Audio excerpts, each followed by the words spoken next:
Hey guys, this is Mime Chef. This is take 2. Try not to get attacked by the bees again this time. It's all a bit of fun, isn't it? Okay, here we are, back at the cedar tree, and I think I'm just going to zoom in rather than get in their face.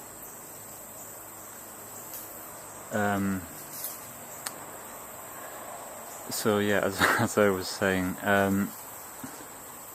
these guys were here last year, and I thought they, I'm going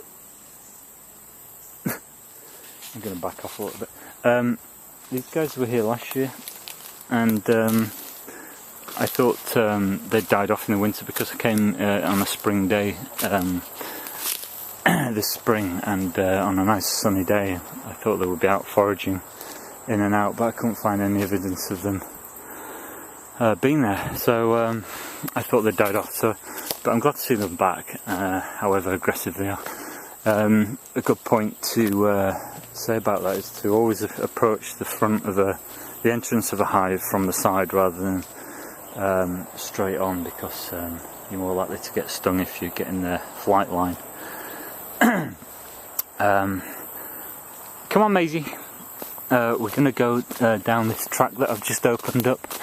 This is an old track that used to connect the whole property together, and it all got overgrown, and I've just opened it back up again so I can get better access to these big trees with the vines around them.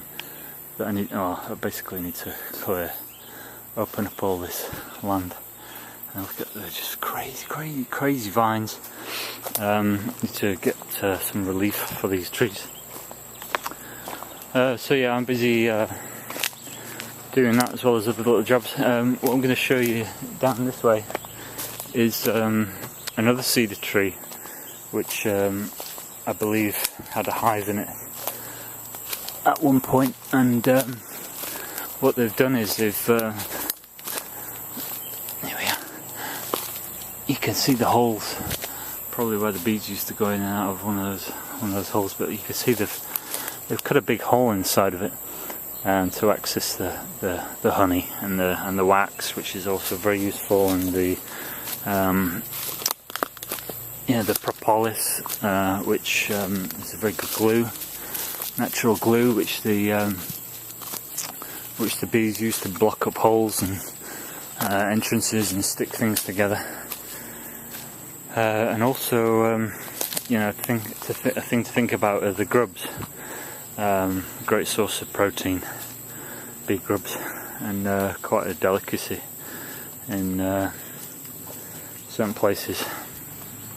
While we're on the subject of eating grubs, I was reading a good article, I think it was in the Huffington Post, about the